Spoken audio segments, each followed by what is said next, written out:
how do birds fly? Okay. Man has observed birds and the flight of birds in the wish for flight, for human flight, from who knows when that first started. And of course, there's the many ideas about how birds fly. I actually saw online something that even up to this very time, we don't understand fully how birds fly. They're still figuring out the physiology, what allows the birds to fly. But actually, we do know some important principles. And the point of me even talking about this is to say that when birds fly, they're not breaking the law of gravity. They're not like just defying it somehow. They're actually just engaging other principles that allow them to fly. And what are those principles? There's the Newton's third law. For every action, there's an equal reaction. So when the bird flaps its wings, it's pushing down the air, and then that pushes the bird up. And then there's something called the Bernoulli principle, which is that air flowing more quickly has less air pressure to it. And so the bird's wings are constructed such that the air flowing over the wing is going faster than the air flowing under the wing. And so there's less air pressure above the wing and more air pressure below the wing. And so that helps to create some lift. So when you see birds just soaring and not flapping their wings, that principle is mostly what is keeping them aloft. So just a couple things. And of course, there's lift and drag and all these other principles that get engaged in the flight of birds. So, but the real point is just, they're not having to like somehow break this fundamental law of gravity. Rather, they're engaging other principles. And the same thing holds true for levitation. Now, so what principles could be engaged that would allow a human being to levitate, to actually rise into the air? And it's very interesting. The key is prana. Okay, so prana is the key. Now, in fact, if you read a lot of discussion of this happens in the Yoga Vasishta.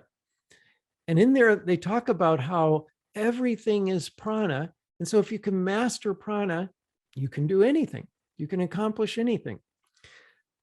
And also, they talk specifically about levitation in that if you fill the nadis really full of prana, like all the nadis are fully open and the prana is fully awakened and it completely fills the nadis, then you can soar through the air. That's one thing it says in there.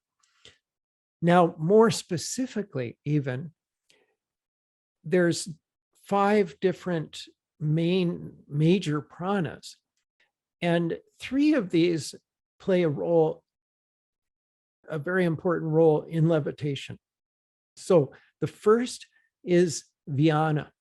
And Vyana is throughout the body, and it governs circulation, not only of the blood, but the lymph and circulation of whatever is happening in the body. And it pervades the body. And it has a kind of spaciousness to it, which is a good word because, as we know, samyama on the relationship between body and akasha being space. So when you do samyama on the relationship between body and akasha, you're actually enlivening vyana, the prana, aspect of prana that is vyana, to enlivening that to create a spaciousness throughout the body. And that's what vyana does. Quite aside from levitation, that is also what it does. But when you use it in this context, it's really starting to get to a finer level where it produces this true spaciousness throughout the body, spaciousness, okay, akasha. So then the other aspect that's really important is udana, and that is located in the throat primarily. And udana creates a kind of upward force in the body. And so when you do samyama on the lightness of cotton wool or lightness of anything, that's activating this aspect of prana called udana. And when I say aspect of prana, there's prana, capital P, which encompasses all the different pranas. And then there's a minor prana, which is a very specific, it's one of the five. So udana is an aspect. And that, when you do samyama on the lightness of cotton wool, that enlivens udana, and that creates this upward impulse. And so those two are primary at this stage. And then finally, another aspect of prana that gets engaged in levitation is the small p prana. And that is typically, I think, in the chest and the head. And primarily that's its seat. And that creates a forward impulse. And so if you get to the point where you're truly light, so Vyana is really amped up and you have body is like space, so that creates the lightness. And then this udana creates the upward impulse. And then with prana, that forward motion, you can navigate. So it's not just a matter of rising up a little bit. More advanced would be being able to navigate. You want to save money on your flight to the Himalayas to join me there? There you go. All right. So that's how samyama actually is engaging finer kind of laws of nature that helps you to overcome, you could say, the law of gravity. We're not breaking it. We're just overcoming. And I thought this discussion would be helpful because when you're sitting in meditation and you're, waiting to be lifted off, you might wonder, well, how in the heck is this going to really happen? I mean, law of gravity, I've got a body here. It's weighing me down. So how does it happen? Well, this is how it happens. It's through prana. And if you think it's abstract, it's actually not at all. Like for a beginning meditator, the idea of prana might seem abstract. I understand that. And there might not be any experience of it. But as you continue all the practices that we do, it becomes a very tangible experience. Prana does. So it's all about prana in a sense. And interestingly, also, the cities are said to be the tests of consciousness, of higher consciousness. If you have Brahman consciousness and you do the sutras, the samyama as Patanjali prescribes, then you will have the predicted result if you have fully developed consciousness, Brahman consciousness. So, and if you don't have fully developed consciousness, you won't get the full result. You might get some result. So it's a test of consciousness. And in the Yoga Vasishta, again, there's a point where it says, when prana is completely filling all the nadis and it's absolutely homogeneous throughout your system, then the yogi gains an evenness of vision that just sees oneness everywhere, just sees Brahman everywhere. So again, they're equating even enlightenment as a function of that integration of prana.